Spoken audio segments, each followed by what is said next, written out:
The true cost of home ownership can sometimes be deceiving. Like, this is a big responsibility. For most people, this is the biggest responsibility they'll ever financially have. So what does a home truly end up costing in the end? We're in a market right now that is so turbulent. We got appreciation, markets are going up like crazy. You got interest rates increasing. And right now it's like, I wanted to own a home, but I'm seeing all of these costs. Are there hidden costs? Like, what's it really gonna cost to own a home? Today I'm gonna help you understand the 5 major costs so that you can go into the market with confidence. One shot, now the future is yours. Go! I'm turning dreams into reality. Yeah, it's one shot, now the future is yours. Go! Man, I remember how nervous I was to buy my very first house. In fact, it's only a few blocks from here. The very first house I bought looked a lot like this one right here, just like entry-level, basic bungalow. And I knew that I had a down payment. I didn't really understand the closing costs. I didn't understand how much money I was gonna put into the house to like fix it up and repair it.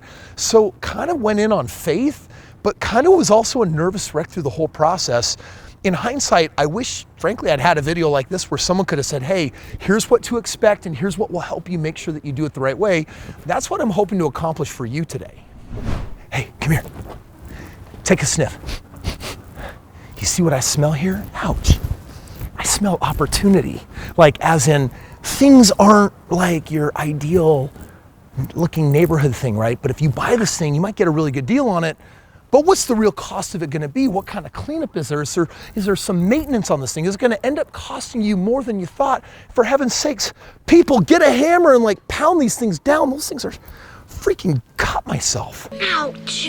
Now, check it out. This video is gonna be great if you're considering buying your very first home, but honestly, it's more perfect if you're looking at buying your second home, your third home, your fourth home. Let me just give you a quick little simple house hack. After you've successfully bought a home, you're living in it, it's a great investment, you're learning that. When it's time to get the next house, turn the first one into a rental or use it to start building a portfolio. And when you start doing real estate as an investor and start accumulating a portfolio, it's even more important to really understand the costs of your business, because real estate as an investment is a business. Psst. It's also one of the most lucrative investments on the planet. So you might want to be a subscriber so I can show you how to freaking crush that. All right, let's get the obvious one out of the way. The first of the 5 major costs of true home ownership, it's the down payment. Duh, right? As in the required down payment for a rental property, well, it's usually about 20%. Anything less than this will require private mortgage insurance, which will ultimately cost between 0.5 and 2.25% of the loan amount each year. But I'm gonna tell you, most people, when they actually buy a primary residence for the first time, they're usually going with a 3% down payment, maybe a conventional 5%. So if you're trying to buy a $300,000 house, 3% puts you right at $9,000. Now you know what your first cost is. Wait a second, Kris, how do I calculate my down payment? That's okay, I'll show you. So I'm gonna pull up my nifty calculator here, and I'm gonna put in the purchase price. Let's just say that it's $300,000. If I'm buying it for myself, I'm gonna multiply that by 0.03. That's a 3% down payment. That's where I get $9,000. Or let's just say that it's a $300,000 investment property with a 20% down payment. Now I'm gonna times that by 0.2, and now I know, oh, so the down payment on that is $60,000. In other words, when I buy a primary residence on a $300,000 house, I know my down payment is maybe $9,000, but if it's an investment property, it could be as much as $60,000. Okay, the second cost of the 5 that you need to be aware of is closing costs. And whoom, check out that laundry list. Closing costs include things like, oh, the loan origination fee. That's the loan officer saying, hey, I had to do all this work to get you pre-approved and actually do the loan. I'm gonna charge you a fee for that. There's the PMI application fee, which is, well, I need mortgage insurance, so there's a fee for processing that. The escrow account funding, as in, well, I need to make sure that my taxes and insurance are caught up on up front. I've got discount points, application, appraisal fees. The bank wants to know that there's a professional third party out there that validated the value of the home, so they know that when they're setting up the loan for you, that the house is at least worth the purchase price. Then you got title insurance, you got home inspection fees, you got transfer fees, junk fees. Listen, all of these fees on an entry-level house can range between $5,000 and $10,000. So I want you to think about that for just a second. Okay, I've got my down payment, and then I have my closing costs. Kris, do those closing costs have to come out of my pocket? Oh, look, there's nothing in my pocket. As in, there's a way to wrap your closing costs in. When buying the property, you could actually negotiate with the seller and say, hey, I would like the purchase price to include 2% towards the closing costs. Now, you can imagine that there might be sellers saying, well, I don't want to pay those fees. And you might say, well, do you know how we agreed for you to sell to me for $300,000? Well, what if we said that you were going to sell it to me for $310,000, but you would contribute $10,000 to the closing fees? Guess what? Now they don't come out of your pocket. It's actually wrapped into the loan. This is a great strategy if you're trying to take as little out of your pocket as possible. I've never seen those before in my life. Bazooka? I have a permit for that. Sometimes you buy a property that is turnkey. That means it doesn't need any modifications, it doesn't have any repairs. But sometimes you buy a house, maybe you get a good deal on it, and you're like, oh, I'm gonna have to put a little elbow grease into this, maybe a little bit of sweat equity, because number 3 is, we got some repairs and renovations.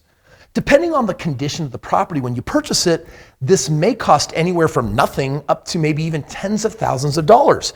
Many people will paint walls or replace flooring before renting out the property, which could cost, I don't know, $5,000, $10,000, $20,000. So if this is an investment property, or even if it's for your own family, one of the costs that you need to be sensitive to is what's coming out of my pocket after I buy the property to get it in the condition that I need it to be. So review, I've got my down payment, I've got $5,000 or $10,000 on my closing costs, and then if I want to do $10,000 worth of upgrades, there's another $10,000 that I'm going to need on the property. I've got another pro tip for you. Let's just say that you want the carpet and paint redone and you're going to buy it as an investment property. You might be able to throw that into the deal. Technically, you can put anything you want in a contract. You could even say that you're willing to pay more for the property as long as they'll do those things. Or maybe just to get the property sold, you require them to do those things. And guess what? Now it's coming out of their pocket, not yours. One of the number one mistakes that a new home buyer or a new investor will make is they only factor in the upfront costs and they don't think so much about the ongoing costs after they buy the property. Check it out. After you own that property, there might be HOA, homeowners association fees. Obviously, there will be insurance fees. In fact, the bank is going to require that you pay insurance. So if it burns down, you don't risk their asset. The house is collateralizing their loan. There will be taxes on the property because even if your house is paid off, the government still wants to get its piece. And then number 4, you've got some utilities that you need to think about. Okay, Kris, what does this look like on, let's say, a $400,000 home? Check it out. Your homeowners association in this area might be $1,800 to $7,200 a year. Your taxes on the property could be $1,000 to $10,000. Like literally, some states have almost no taxes and others have crazy taxes. You have homeowners insurance that might cost you, 0.5% on the total amount, so a couple $1,000s. And your utilities might run you a couple $1,000. So just actually the cost of keeping the home afterwards on this home might range from $6,800 a year to $21,000 a year. So the true cost on this home literally could range anywhere from maybe $600, $700 a month in the end to maybe even $1,700 a month. A lot of people are not really thinking about that. Now that doesn't mean if you rent it out that you couldn't pass some of these fees on, and some of them are going to be built into the mortgage, but either way, you need to be aware. That's part of the true cost of ownership. All right, so is this making pretty good sense so far? There's a 5th and final cost that you need to be aware of as you're looking at the long-term aspect of the home, and it's this. It's maintenance and updates. Because you know what? Everything dilapidates with time and they need to be replaced. So a rule of thumb is that you should expect to pay between 1% and 4% of the value of your home every year in repair costs, depending on the age of your home. These repairs can include everything from replacing the roof to fixing a major plumbing problem. You know what? Especially if you're going to do real estate as a business, done correctly, it can be so lucrative. But you need to be very mindful of the fact that some of these things don't cost a lot to replace. Some of these things cost a lot. And so when you're getting a positive cash flow, as in, hey, it's rented out, the rent is greater than all my costs, and I have a positive cash flow. Well, part of that positive cash flow is not meant to be spent today. It's being saved for, guess what? The roof did need replacing, the furnace did need replacing, and I can take some of that positive cash flow and I can use it to help me with those ongoing management and update costs. At the end of the day, succeeding in the game of real estate, as you can see, it's all about numbers. Now I want you to just check this out. This is a publication every year I come out with that shows my last several thousand deals. And I want to ask what you see starting about right here. These pages are just filled with numbers, numbers, numbers, numbers, numbers, numbers, numbers. I really like numbers. And if you're going to get in the game of real estate, to some extent, you need to like numbers too. And the reason why is because if you don't understand all the numbers, you might make a mistake in your calculations. If you don't crunch the numbers appropriately, if you're not realistic, if you're too optimistic, and you're like, well, I'll probably never need to replace the roof. And we probably won't need property management fees. And well, listen, all of those things can tank you in the end. And so you need to have a good head on your shoulders. Now, some people are up for that task and some people are like, Kris, this has been very informative. I would love to invest, but honestly, I don't think I'm ever gonna understand the numbers comfortably enough to rock that out. Which is why I want to tell you something.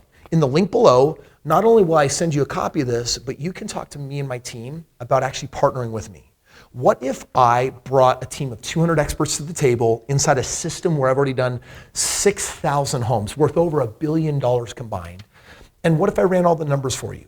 And what if I made sure that we only bought the very best deals in the country, had everything professionally managed because this is our game, it's what we're good at. If you're interested in that and learning how a single property purchase could literally lead to a multi-million-dollar portfolio, click that link. I'll share the numbers, I'll show you my system, and I'll even get a free consultation to you so that you can learn about what partnering with me might look like. If you like it, this might be your ticket for retirement and your goals and your dreams that you've been looking for. Click the link. Sometimes people want to actually see the homes that I bought. They actually would like to get a tour of them and they want to see the numbers and they want to know, how did so few homes make so much money that I could become financially free in less than 4.5 years? And if you want to know what it looks like, recently I took my CEO, picked him up in the limousine, and I said, bro, let's go drive around, let's check out a bunch of my homes, and let me share with you the real story of how it all went down. And you can join us on that journey by clicking this video right here. Let me show you what I showed him. That is the first mistake that most people make, is they actually think that buying a home means something for you. And when I bought my first house, I was 23 years old, and I knew that I might even be living in it for a short period of time, but this is all about making money.